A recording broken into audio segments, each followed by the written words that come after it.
చేయడానికి మేము ఎంతో ఇష్టపడుతుంటున్నాం. పరిశుద్ధ గ్రంథం బైబిల్లో ఒక మాట ఉంటుంది.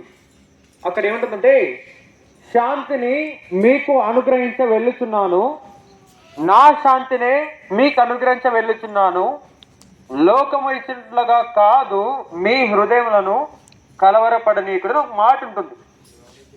దాని గురించి నేను జ్ఞాపకం చేయడానికి నేను ప్రయత్నం చేస్తాను. ప్రపంచంలో ఒక వ్యక్తి ఏదైనా కోరుకుంటాడు, ఏదైనా కావాలి అని కోరుకుంటాడంటే ఒక సంతోషం, ఒక సమాధానం, ఒక నెమ్మది. ప్రపంచంలో ఏ మనిషి అయినా సరే ఇది ఖచ్చితంగా నాకు కావాలని కోరుకుంటాడు. ఒకవేళ సంపద లేకపోయినా, ఆస్తి లేకపోయినా. కారణం ఏంటంటే, శాంతి, సమాధానం, నెమ్మది నీ జీవితం లేకపోతే ఇవి ఎన్నున్నా కూడా నీకు ఉపయోగం ఉండదు. అంటే ఎట్లొస్తుంది శాంతి, సమాధానం, నెమ్మది? పరిశుద్ధ గ్రంథం బైబిల్లో యేసుక్రీస్తు ప్రభు అదే చెప్పాడు అన్నమాట. శాంతిని మీకు అనుగ్రహించ వెళ్ళుచున్నాను అంటే నేను మీకు శాంతిని ఇస్తాను. ఎలాంటి శాంతిని ఇస్తానంటే లోకం ఇచ్చేటువంటిది కాదంట. లోకం ఇచ్చేటువంటిది శాంతి ఏంటంటే, నువ్వు ఒక డబ్బులు ఖర్చు పెట్టుకుని ఒక 200, 300 తీసుకొని పోయి చోట కూర్చొని 2-3 గంటలు ఆనందిస్తే అయిపోతుంది అంతే. నీకు అదేం శాశ్వత కాలం ఉండదు. అదే యేసుక్రీస్తు ప్రభు ఏమంటున్నానంటే, నా శాంతిని మీకు ఇస్తాను, అది మీకు జీవితాంతం ఉండిపోతుంది, నీ పిల్లల తరం వరకు ఉంటుంది అంటున్నారు. అయితే ఈ యేసుక్రీస్తు ప్రభు నీ జీవితంలోకి రావాలంటే కొన్ని కండిషన్స్ ఉన్నాయి, కొన్ని నియమాలు, నిబంధనలు ఉంటున్నాయి. ఈ నియమాలు, నిబంధనలు కానీ నువ్వు పాటించినట్లయితేనే ఆయన నీ జీవితంలోకి వస్తాడు.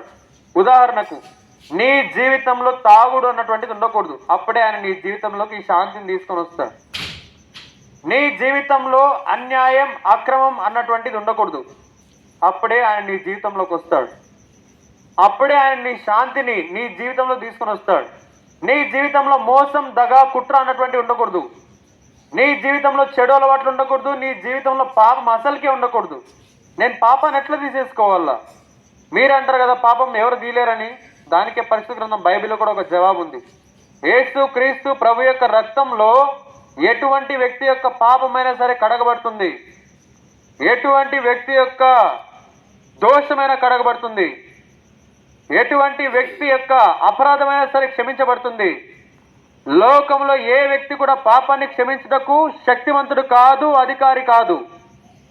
కేవలం యేసుక్రీస్తు ప్రభు మాత్రమే నీ పాపాన్ని తొలగిస్తాడు. నీ పాపం తొలగిపోతే ఆటోమేటిక్గా ఆయన శాంతిని నీ జీవితంలోకి తీసుకుని వస్తాడు, సమాధానం నీ జీవితం తీసుకుని వస్తాడు, నెమ్మది నీ జీవితం తీసుకుని వస్తాడు. నీ జీవితంలో కని విని ఎరగినటువంటి రోజులు నీ బ్రతుకులోకి వచ్చి కూర్చుంటాయి. అట్లాగా ప్రభు నీకు సహాయం చేస్తాడు. అట్లా ఇక్కడ వచ్చినట్టు మా యొక్క జీవితం ప్రభు మార్చినాడు, మా కష్టం తీర్చినాడు, మా దుఃఖం తీర్చినాడు, మా పాపం తొలగిపోయింది, మాకు సంతోషం ఉంది. ఇప్పుడు ఈ సంతోషం మీకు తెలియజేయడం మేము ఇక్కడికి వచ్చాం. ఈ సంతోషం నీకు కావాలా? నువ్వేం చేయాలి? నువ్వేం చేయొద్దు. నీ పేరు మార్చుకోవాల్సిన అవసరం లేదు, నువ్వు ఊరు మార్చుకోవాల్సిన అవసరం లేదు, ఏం మార్చుకోవాల్సిన అవసరం. ఉన్నటువంటి ప్రదేశంలోనే ఒక్క మాట చెప్పడం వల్ల ఎవరికి ఏం నష్టం లేదు. ఉదాహరణకు నీ ఏ యొక్క ప్రదేశానికి క్రొత్త అయితే ఒక అడ్రస్ అడిగితే చెప్తారు, నోటి మాటే, నోటి సహాయమే. ఇప్పుడు కూడా అంతే, ఒకే ఒక నోటి మాట, నోటి సహాయం, నోటి ప్రార్థన. యేసుక్రీస్తు ప్రభువా, నేను పాపిని, ఈ యొక్క మొదటి తేదీన ఈ యొక్క సంవత్సరం నేను తెలుసుకోగలిగినాను, నా పాపం గొప్పది, నా అపరాధం గొప్పది, నాకు రావాల్సిన శిక్ష కూడా వెలకట్టలేనటువంటిది నేను తెలుసుకోగలిగినాను. నా పాపానికి శిక్ష నాకొద్దు. శాంతి లేక, సమాధానం లేక, నెమ్మది లేక జీవితం కొట్టుమిట్టాడుతుంది. ప్రభువా, నాకు సమాధానం దయచేస్తావా, నాకు శాంతిని దయచేస్తావా? ఒక్క మాట నువ్వు అంటే నీ జీవితంలో కానీ విని ఎరుగని రోజులు చూస్తావు. నువ్వు నీ జీవితం మారుతుంది, నీ కుటుంబం మారుతుంది. నిన్ను బట్టి నీ కుటుంబం గొప్ప సంతోషం. ఇన్నోళ్ళు అన్నారేమో నిన్ను బట్టి ఏం ఉపయోగం లేదని. అదే నిన్ను బట్టి గొప్ప ఉపయోగం, లాభం. ఈ మాట నువ్వు వింటున్నావేమో, నువ్వు ఉన్నటువంటి ప్రదేశంలోనే, పడుకున్నటువంటి చోటనే వింటున్నావేమో. ఈ మాటలు ప్రభు నీకోసం తీసుకొని వచ్చినాడు. ఈ యొక్క చల్లని పూట విని అంగీకరిస్తే నీకోసం నిత్య జీవం, పరలోకం, ప్రభు యొక్క రాజ్యంలో నీకు ఆహ్వానం ఉన్నది. ఈ మాటలు విన్నటువంటి ఎవరుంటే మీరున్నటువంటి ప్రదేశంలోనే మీరు మోకాలు వేసినట్లయితే మేము మీకోసం ప్రార్థన చేస్తాం. అలాంటి వాళ్ళు ఉంటే మీరున్నటువంటి ప్రదేశంలోనే మీరు మోకాలు వేసినట్టు మీకోసం ప్రార్థన చేస్తాం.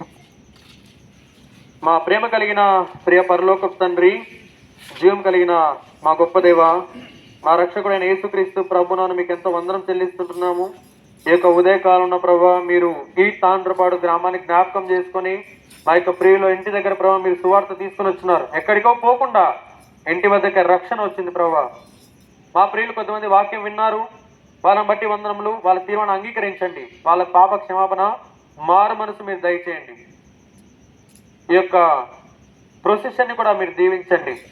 వాళ్ళ తీర్మానం అంగీకరిస్తున్న వందనం చెల్లిస్తూ యేసుక్రీస్తు ప్రభు నామమున స్తుతించి ప్రార్థించి వేడుకొంచున్నాం తండ్రి. ఆమేన్.